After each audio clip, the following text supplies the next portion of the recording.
And we are on air. Good morning to all of you out there. Welcome to the program Agenda. I'm your host, Cito Beltran. Thank you for joining us this morning. And maraming salamat po na kayo po ay subscribers ng Cignal TV and nanonood ng One News PH channels 8 and 250 where you get to watch Agenda every morning, Monday to Friday, 8 to 9. Yung pong nakakapanood sa atin sa hapon, yun po ay replay, but nonetheless, it is the same content and we do hope that you get to enjoy the program as well. Now, for those of you who are not subscribers of Cignal TV or for any reason, baka nasa biyahe kayo or whatever, you can actually watch us by downloading the Cignal Play app. And you can watch us anywhere, Cignal Play app, and then you can also watch us on YouTube. Inuuna ko na po yung YouTube kasi may nagsabi sa atin na YouTube, Cito, talagang napapanood ka namin lagi. Because not everybody is on Facebook, lalo na yung mga ayaw aminin na sila ay mga Thunders. Happy, okay? Happy Thunders Day na po dun sa mga nag-celebrate ng kanilang birthday. Belated happy birthday to BMEG Executive Bossing Rico Gomez, belated.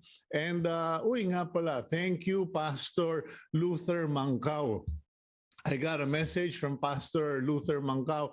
Nagpapasalamat na nilakihan daw yung mga fonts, especially when we share our daily starter. Anyway, today we will have two guests and mukhang mga taong tubig. Itong mga guests natin, they love the water. One loves the sea. He is a person who has been pushing for the interest of our seamen, yung mga marinong Pilipino, and yung mga training sa kanila, etc. in Congress. He is part of the Angkla party list. Pag-usapan natin because in our interview with Vice President Leni Robredo, Ma'am Leni said that one of her plans and goals is if she becomes president, she would like the training and education of Filipino seamen, not just to be workers. Kumbaga, ano ka nga, marino ka, pero hanggang tigalinis ka lang, utusan ka, etc. She wants us to produce officers, executives. So, kausapin natin yung magiging bisita natin later. And for those of you na katulad kong may lahing Shokoy, okay? Those of you who love aquarium fishes, who love to talk about aquariums, fish ponds, na yung pambahay ba, etc. as a hobby. Because apparently, our guest told me in an email that second to plantitos and plantitas, the second most popular hobby during the pandemic is yung sumama sa samahan ng mga sirena at sireno. Okay, hindi po yung justice ha. Mga samahang Shokoy, sabi ko nga kasi maraming a lot of you got into the fish hobby business. But you know, it is more than a hobby. It has been a business for many people. So we will talk about that. But let's start our day with our daily starter. This is important. This is important because a lot of people have used the pandemic to do nothing or to just be very self-centered, selfish, etc. Masisira lalo ulo ninyo kung puro sarili nyo na lang ang naalala nyo. Let's go to the daily starter today and I hope it helps you and reminds you. It is from the book of James, chapter 2, verses 14 to 17. Medyo mahaba, but let me read it. What good is it? Ano ang silbi, my brothers and sisters, aking mga kapatid, if someone claims to have faith, ng isang tao ay nagsasabing may pananampalataya sila o makadiyos sila, but has no deeds, o wala namang ginagawa. Okay, walang ginagawa. Can such faith save them? Yung bang pananampalataya mo yan, masasalba ka ba yan? Wala ka namang ginagawa sa kapwa mo. Suppose a brother or a sister is without clothes and daily food. If one of you says to them, go in peace, keep warm, and be well fed, but does nothing about it, about their physical needs, what good is it? Kasi po may mga nabalitaan na ako na nilapitan sila, hiningan sila ng tulong, ang ginawa, let me pray over you. Let me pray for you. Yung dasal po mabuti yun, pero kung yung tiyan kumukulo, yung sugat ay dumudugo, kailangan nun aksyon, hindi dasal. Okay? And in the same way, faith by itself, if it is not accompanied by action, is dead. Yan po. Okay? So, you can talk to the high heavens that you are religious, spiritual, and that you read the Bible every day, and that you are a good person. But if you do not do good for others, especially those who are in need, para ka lang tuod, para ka lang bato, nandiyan ka lang, wala ka namang silbi. Okay? Because you can just read and read, pray and pray. And don't be surprised if God doesn't bless you, because why would He? Sabihin siguro ni Lord, bless kita, bulsa mo lang ang kumakapal, yung paligid mo nagugutom. So please take that into consideration, even in small ways. Yung magbigay ka nga lang ng tubig sa basurero, tuwang-tuwa na sila. Okay, so I'm not a preacher. No, I will not apologize, but let that be our daily starter for today. Meantime, let's go to the namumulang front page of the Philippine Star. It's lit up in red, the front page of the Philippine Star, because it is a photo of lanterns of luck. Sabi na, mga parol daw ng swerte sa SM Mega Mall. Okay, yan po, to welcome the Year of the Tiger 2022. But yung iba naman, namumula ang mata sa headline, Kibuloy gets another ABS-CBN frequency. Kasi kahapon po, lumabas yung balita that Manny Villar, former Senator Manny Villar, got the first frequency of ABS-CBN. Now, the Sunrise Broadcasting Station yata of Bishop Kibuloy, okay, got another ABS-CBN frequency, and another one went to the group of, ano ba na pangalan ni Re? Etong si... Cabangon, the former Ambassador Tony Cabangon Chua. So ayun po, yung mga frequency ng ABS-CBN tinadtad na at pinarte-parte na. Okay? And sabi raw po ng NTC or whoever is in charge that these applications were submitted as early as 2006, sabi nung NTC na yung grupo raw ni Manny Villar had applied for a frequency since 2006. So sila'y nasa pila, sila'y nakakuha. Okay. In the meantime, at the top of the front page, the header, no vax, no ride covers all workers starting February 26. Okay, uulitin ko po, no? According to this news item, by February 26, bakunado ka o partially bakunado ka, well, that is if you do not show a vaccination card, okay, wala nang exemption. Kasi ngayon po, if you are partially vaccinated, you can still ride, okay? If you can show that you are a worker, you can still ride. But starting February 26, no vax, no ride, period. Okay, medyo yan po, siguradong iinit na naman yan. Pumapalag na yung isang labor group ni Ginoong Tanhusay saying it is coercion, etc., etc. Okay, now, vaccine hesitancy down to 5% according to Okta research, because it had gone from a high of 36% hesitancy or resistance, it is now down to 5%.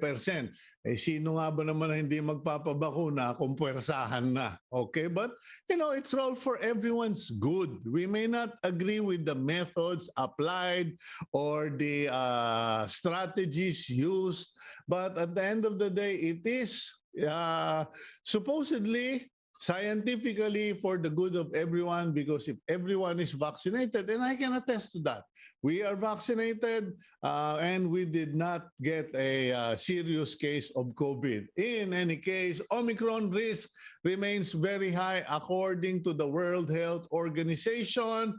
Wag po ninyong mamaliitin dahil milyon-milyon po ang nagkaroon ng Omicron in the last week according to the World Health Organization. That photo in the middle, churchgoers present their vaccination card and are checked for temperature by a security guard before being allowed to attend Mass at the Redemptorist Church in Baclaran yesterday. Meanwhile, the active cases, tally of Philippine cases, active cases 230,410, new confirmed cases as of yesterday 15,789. So you may have noticed that it is gradually decreasing. Cases of COVID is gradually decreasing by the day. Kahapon yata it was in the 17,000, 18,000, ngayon 15,000 na lang or 16. And the Blue Ribbon report regarding the Farmally anomaly links President Duterte. Okay, sabi ni Senator Richard Gordon, the report will be submitted to the Senate for their final stamp on it. And as far as the report goes, there is, while he will not be mentioned or could not be mentioned in the report, it is assumed that he was involved because of how he protected, reacted, and defended certain government officials and suspects linked to the Farmally anomaly. Okay, and in the bottom of all of that, 3 more Filipinos have died from the Omicron virus or died from COVID-19 Omicron variant. 2 of them were senior citizens with comorbidity. 1 was partially vaccinated, 1 was unvaccinated. So ayun po, 5 pa rin ang namatay na may Omicron variant. As far as the presidential one-on-one interviews of Boy Abunday are concerned, Leni Robredo has stated she wants an honest government. Ganun lang kasimple. Wala nang malaking kwentuhan. I want an honest government. And ayun po, that picture of fish. A vendor arranges galunggong at the Commonwealth Market in Quezon City yesterday. Lawmakers are seeking an investigation into the Department of Agriculture's move to allow the importation of fish allegedly due to supply shortage. And last but not the least, the Philippines is a significant decliner in global index. Okay, according to the Corruption Perception Index, the Philippines has sunk to a historic low, making it one of the significant decliners when it comes to fighting corruption. Okay, based on the organization's index report for 2021, the Philippines slipped to 17th place out of 180 countries, 2 notches lower than its ranking in 2020. When the country placed 115. Kumbaga, eto na naman tayo. Bumagsak na naman at naging lalong lumalaraw ang korupsyon. Well, life, what can we do? Anyway, let's move on to better things, better topics to discuss of. Okay, our next guest has been on the program. Medyo malilimutin lang po ako. And he is the former representative of the Angkla party list. And siya po ay may mga binigay ng mga trabaho or he has done work in the Congress for the betterment of seafarers and the maritime sector. Let's bring in our first guest for today, Congressman Jess Manalo, former representative Angkla party list. Kong Jess, good morning to you, sir. Good morning to you, Cito. It's nice to be back in your program, and thank you for giving us the opportunity to once more speak for the seafarers, ang seaman ng bayan ng Pilipinas. Okay, well, siguro nadinig mo naman yung intro ko kanina.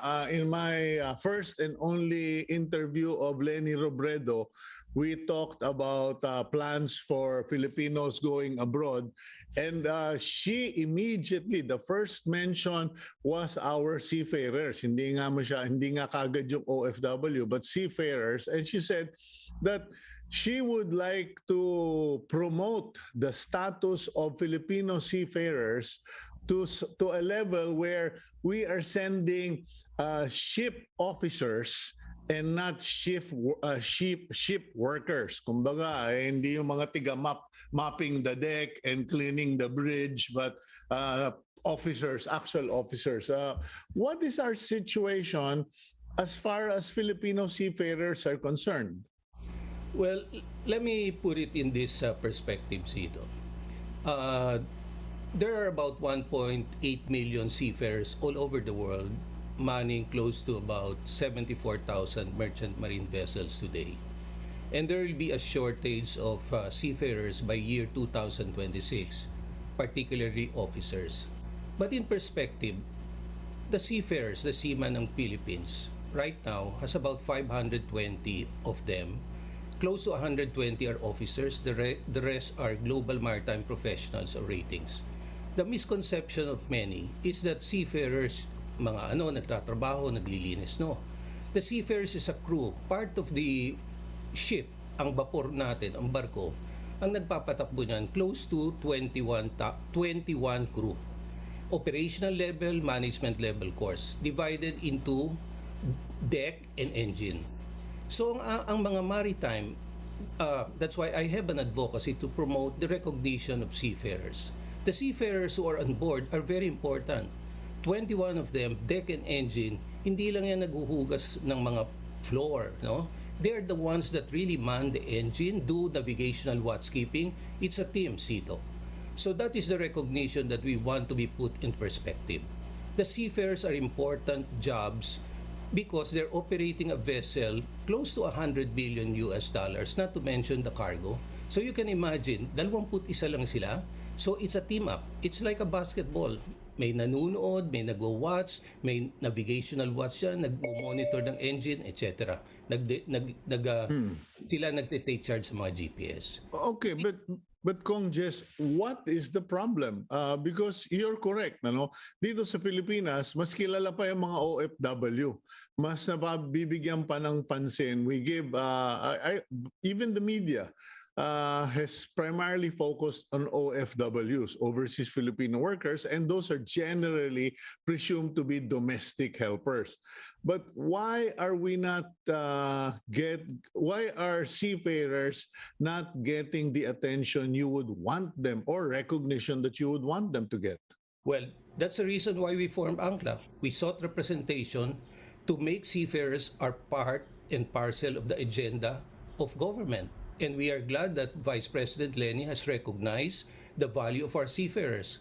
Hindi nalalaman ng karamihan na out of the $33 billion remittance, 20% of that remittance comes from the seafarers, which is only 5% of total OFW.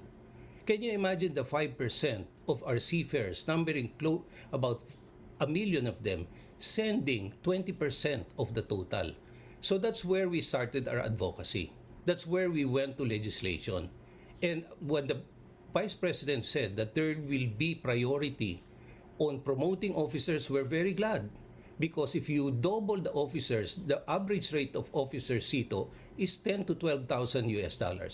Compared to the regular ratings, which is the global maritime professionals na sinasabi natin, they're earning close to $1,800 to $1,200 a month. Average. So if you double our officers, the International Chamber of Shipping, sinabi na, there will be a shortage by 2026 of close to 24,000 maritime officers. But the maritime officers does not work on one-year contract because there is a shift. No one can really stay in a ship for more than 1 year. That's an ILO convention mandate. So may mga dalawang shift yan. So kung 26,000 na nakikita natin at an average of $10,000, you're talking about billions already. So that is where our education should be focused. Let's now focus on the education, really promoting the operational and management level of a seafarer. Bata pa lang sila, ang ambisyon nila maging kapitan. Okay.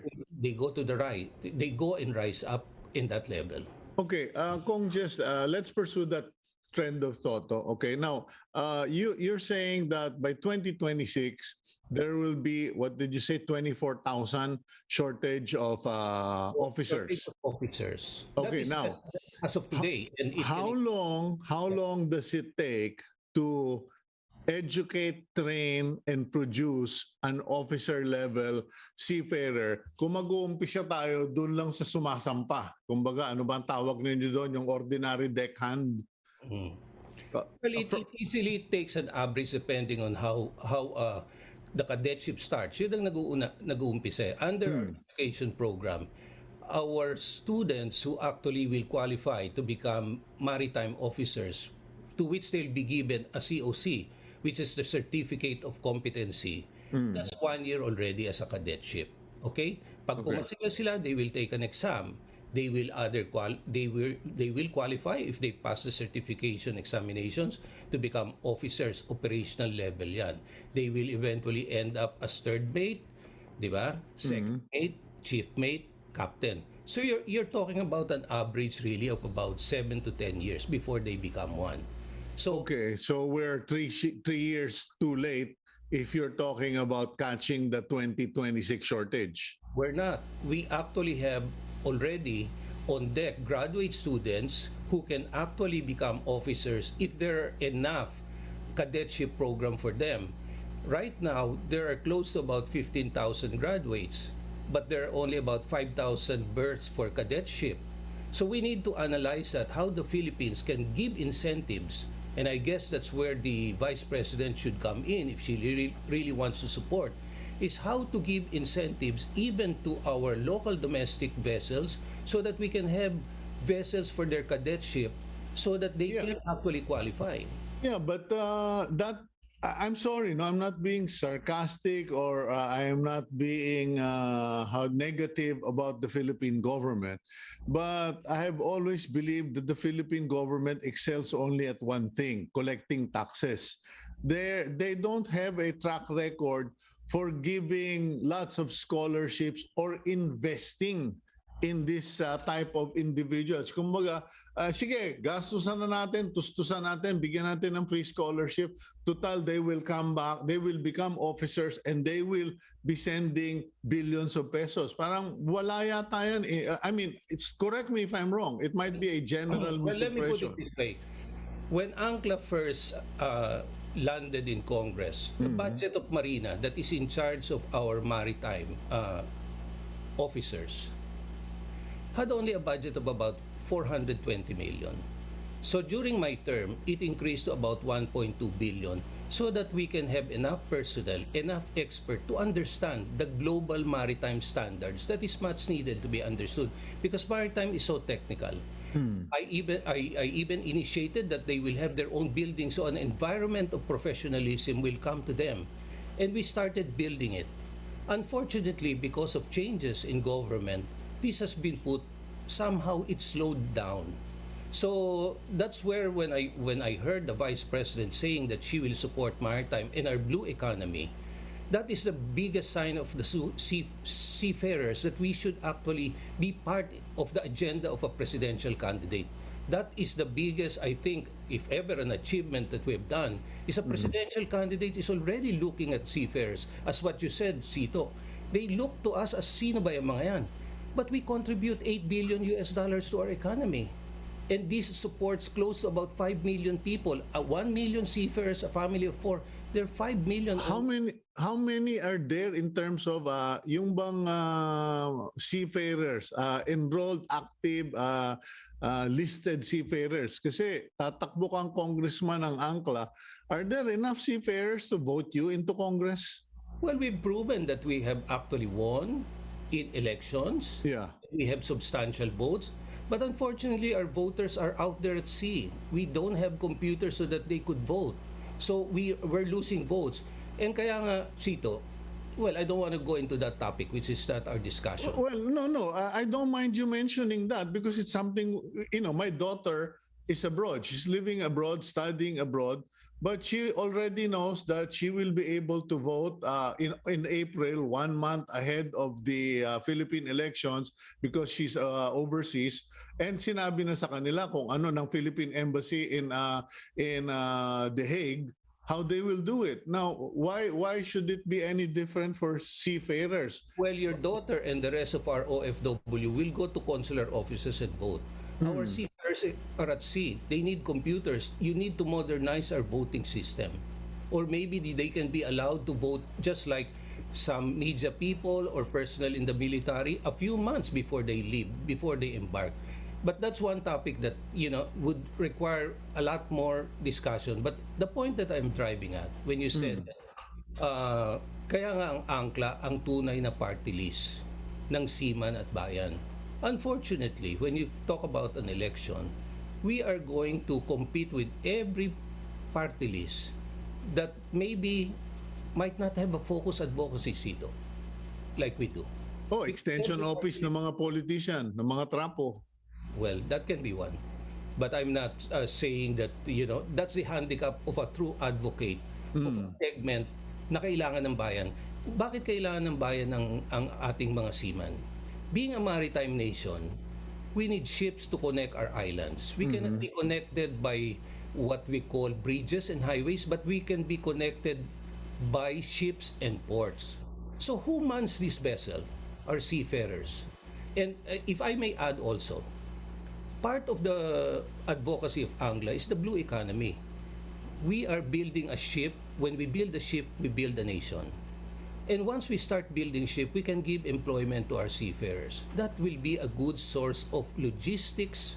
That will be a source of business. We've been proven. We're number 4 in shipbuilding some years back. Okay. We produce vessels. Yeah, what can be done? Because my problem, Congressman, is that you're only a 3-year term official. After 3 years, you have to slug it out again, etc., etc. You are pure in your advocacy. Pero as you pointed out, may change of administration, and then you're covered by one department, and if they decide you're not their priority, you're duck floating and waddling aimlessly. Well, we started with legislation. Medyo, it takes a while, Cito. When you now, for example, if Marina can be converted into what you call a government-controlled corporation where its income will be the one to sustain it, like the Philippine Ports Authority, the income that it gets can be utilized to flow back. Parang business yan eh.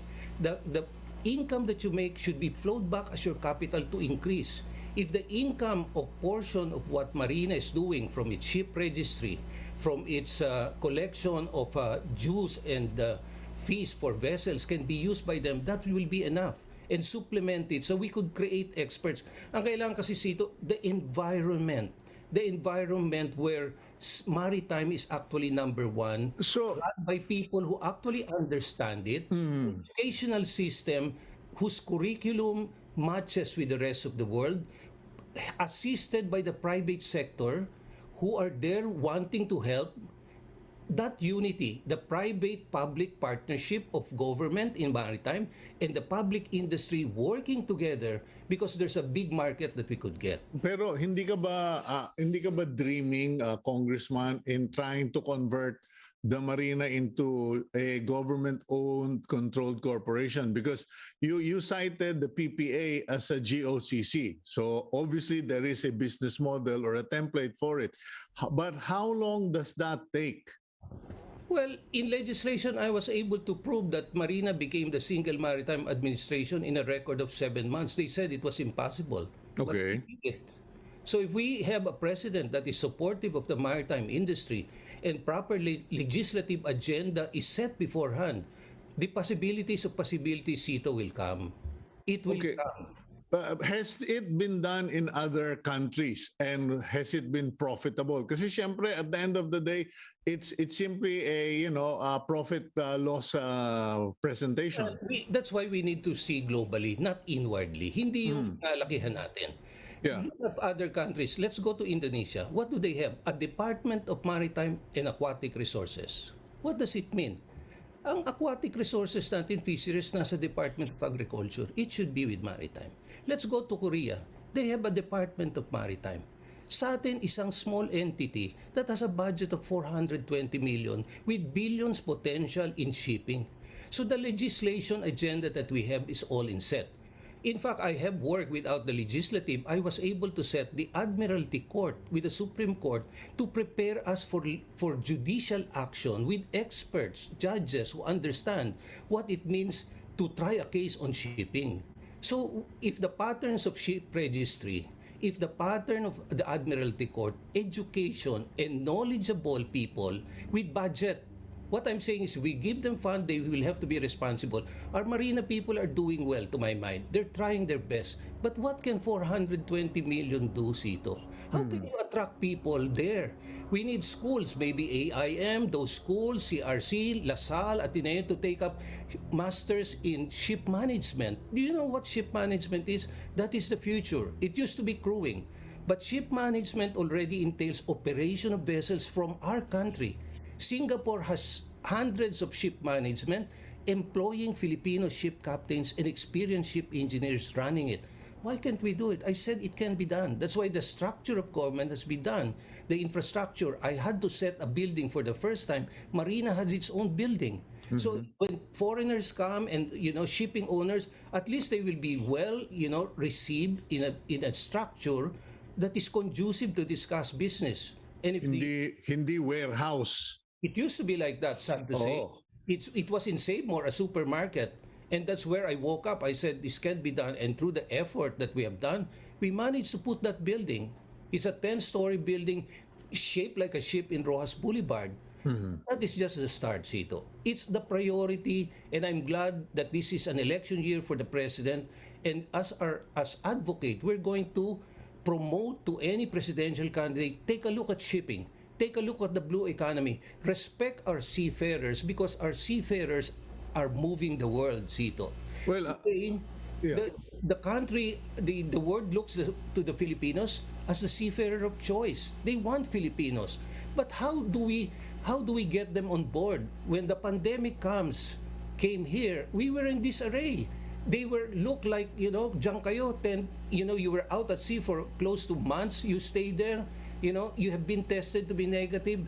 We have to, until the IMO came up with a program called the green lane, because seafarers are essential workers.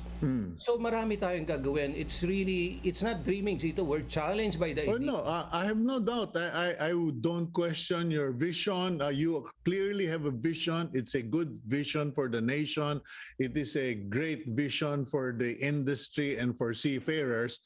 And I hope that in a small way, this interview will at least open some people's minds. And clearly, at least Vice President Leni Robredo has takes notice of the seafarers, and that's what we really need. We need government to push for this. So you are going to push for the seafarers or the maritime industry to be under or the marina to be a government-owned, controlled corporation. You're going to use the template of Korea, Indonesia, and other countries to get this. Last question, you think it can be done in 3 years? Well, if we get back to Congress, I think it can be done if we're focused and with the help of a president who is focused on maritime, things can happen. And we always say, kailangan ho tingnan natin ang sakripisyo ng mga seafarers na naghihirap para sa bayan nagko-contribute. I speak this way differently because I'm a son of a ship captain. I know what it's like. I know what it's like when someone who lives abroad, and I only look to, at the shadows of my father, but, looking at the sacrifice that he has done and the thousands of seafarers doing the same thing, we're actually building a nation through this industry, to this sector, Cito. So I guess. it's our really responsibility to give them honor. And for those who are on the ships now, mabuhay ho kayo. Kasi kailangan natin ang mga tulong nyo para tumakbo ang mga vapor. Safety. Ang last word ko dyan, Cito, we should train seafarers based on that principle of safety of life at sea. So Okay, we well, need to train them. Congressman Jess, habang maaga pa, siguro dapat pumunta ka na sa Supreme Court to force COMELEC to make sure that the voting rights of seafarers are not denied come hell or high water. Kasi alam nyo dito sa bansa natin, kung sino yung maingay, yun ang pinapansin. Thank you very much for your time this morning, Kong Jess. And we do pray that your vision comes true for the GOCC Marina and everything else for the welfare of the seafarers. Have a good day, sir. Okay, thank you also, Cito, for this opportunity. Okay. Yan po mga kaibigan, si Jess Manalo, former representative of Angkla Party List. And please, if you are going to choose the party list, pagpilian nyo na po. Hindi ko alam kung ilan ang party list na pwede nyong iboto, pero nandoon na yung Angkla, letter A yan, nandoon din yung yung AGAP ba yun? Yung kahapon, yung kay Nick Briones, yung Agriculture Party List. Because these are the things we need to get going in Congress. Agriculture and the seafarers, hindi lang po ito about workers. This is about an entire industry that the Philippines can be good at, great at, and has always been present in. We'll go for a quick break. When we come back, we will go from ships to fish. Aquarium fishes here on Agenda.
Okay, welcome back to the program. Napagsabihan ako, nadidinig daw yung audio. Kasi itong Facebook, may masamang bisyo. Pag nagkamali ka ng pindot, kahit hindi mo pinapanood, lalabas. Anyway, you might be wondering, okay, why is Cito Beltran going to talk about aquariums and fish, etc.?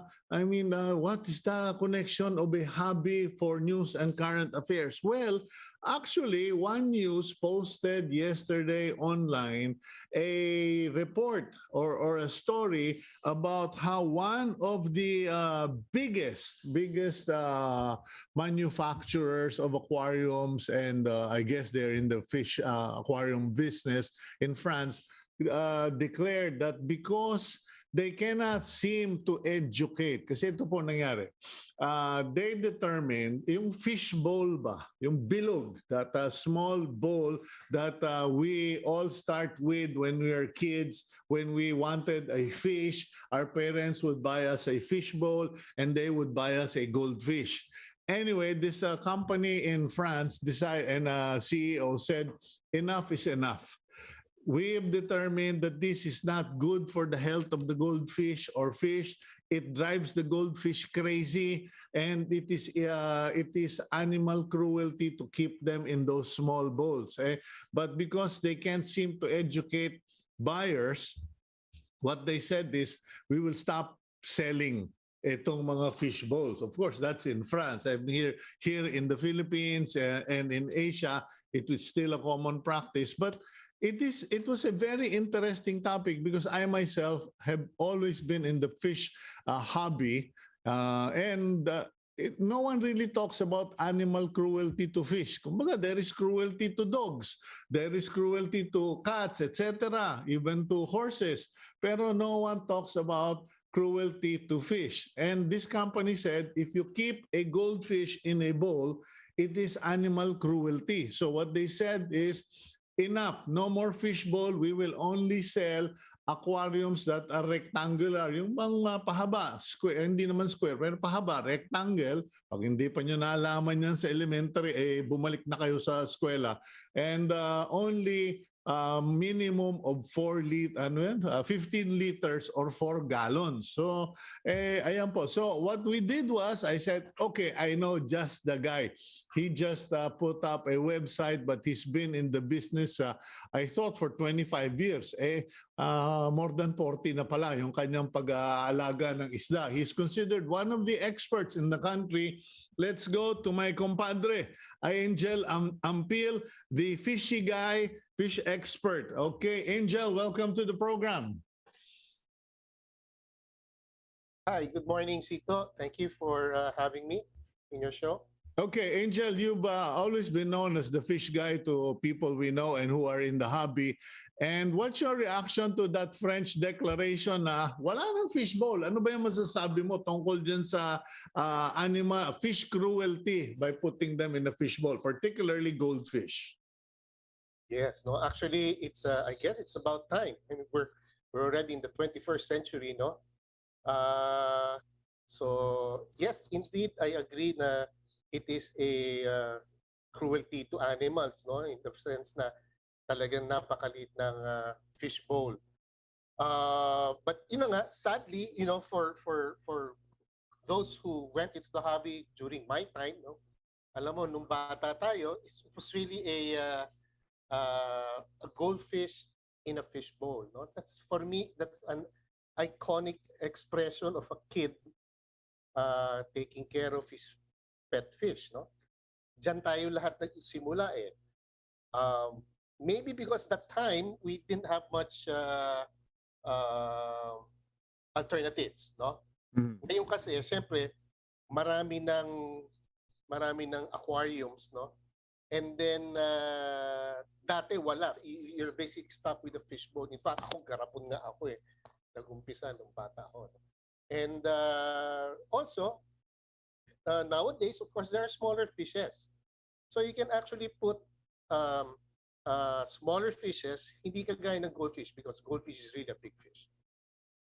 Okay, but you know how to care for fish. Now, what are the problems when you raise a goldfish? Kasi sabi mo, goldfish are a big fish. Kasi ako, I've always thought of goldfish as small fish.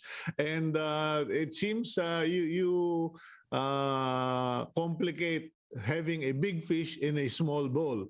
Ano ba yung mga problema? What are the problems when you do that? Okay.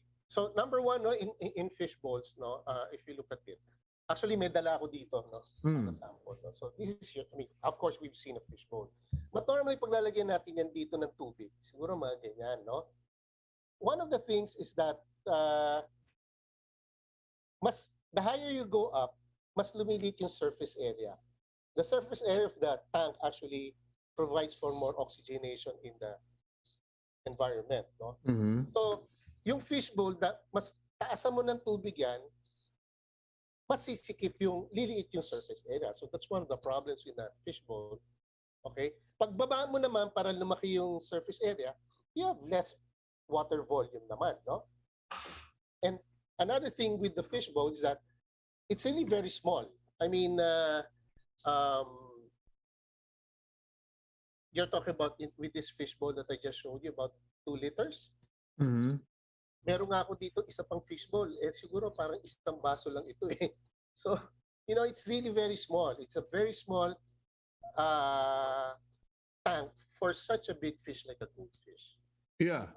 Talagang Okay. Oh. kawawa naman yung goldfish pag nasa fishbowl. Okay, now you were saying that goldfish are big fish. A lot of people will probably raise their eyebrow and say, ha? Paano niyang nasabing malaki yung goldfish wala naman silang nakikitang malaking goldfish? That's true, no? Kasi ang goldfish, if you go to a regular pet shop, you'll probably see a small goldfish like this. Mhm. That's what's commonly for sale. But yes, it's true, goldfishes can grow to about 10 to 12 inches. Okay?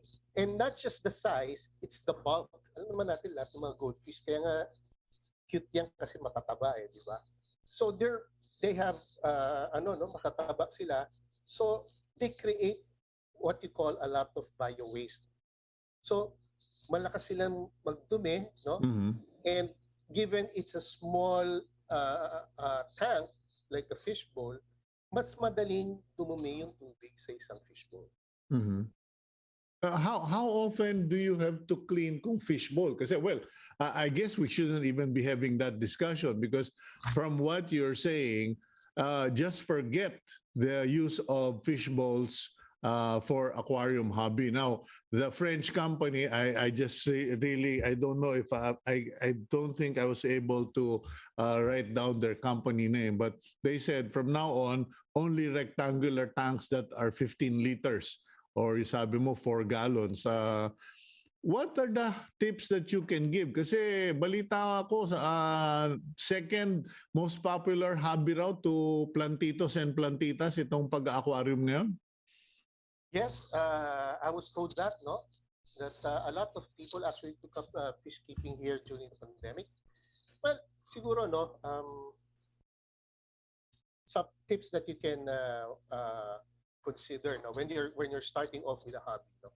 I always tell people na, start with the biggest tank that you can always afford in terms of space and money. Mhm. No? Kasi yung malaking aquarium actually mas madali i-manage than a small aquarium, no? Kasi nga on the premise that mas madaling mag-deteriorate ang tubig, ang quality ng water in a small tank compared to a big tank, no? Mhm. So that's my first get the biggest that you can afford. I mean, for those who have condominiums, laging yan na sinasabi sa akin, maliit lang yung space kong available. So get the biggest pa rin that, based on your space, that your space will allow you, no? And then, tsaka syempre yung budget kasi hindi naman mura lang basta-basta mag-alaga. Secondly, I think get an adequate filter so that your tank is the quality of water in your tank is good. And then pag-alaga naman ng isda, no? Alam mo minsan yung mga nag-aalaga ng isda excited pagpakain yan eh. So I would suggest you should feed little. Ako I feed once every other day lang. No? Kasi if they eat more, that means they will create more bio waste, no? So at saka doon nag-uumpisa yung mga whatever problems that you may encounter. Another thing is you don't overstock. No? It's always everybody teaches that, no? You don't overstock your aquarium kasi pag mas marami yung isda, mas maraming duming na-create. Okay, as far as maintenance is concerned naman, if you do what we call a partial water change, no? You do 30 to 40% partial water change weekly, that should keep your water in good optimum quality. And most of all, you have to be patient, no? Nothing happens overnight in fish keeping. No?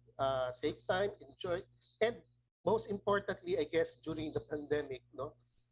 Enjoy the hobby. No? Enjoy mo yung what you have. Huwag mo enjoy yung what the others have kasi may inggit ka lang eh. So enjoy what you have. Kung ganyan yung aquarium mo, look at it, take care of it, but more importantly, enjoy. Mhm. Okay. Now, yung selection of content, kasi alam ko, Angel, marami ng luhaan. There are many people who have tried and failed to get into the saltwater fish hobby and also with coral, live corals. And ikaw na ang magsabi kasi pag sa akin nang galing, sasabihan na, nako, yung nagmamarunong ka na naman. Wow. Okay. Saltwater for me has always been a challenge. No? The basic principles may be the same, okay, but you might need further equipment like the protein skimmer, which is not used in freshwater. No? But if you go to corals naman, I mean, that's another level altogether, no? Kasi corals are live animals and they need algae. So you have to have very strong light to create that algae that will be eaten by the corals, abused by the corals. Then you have to put calcium. And Mas marami pang kailangan dun.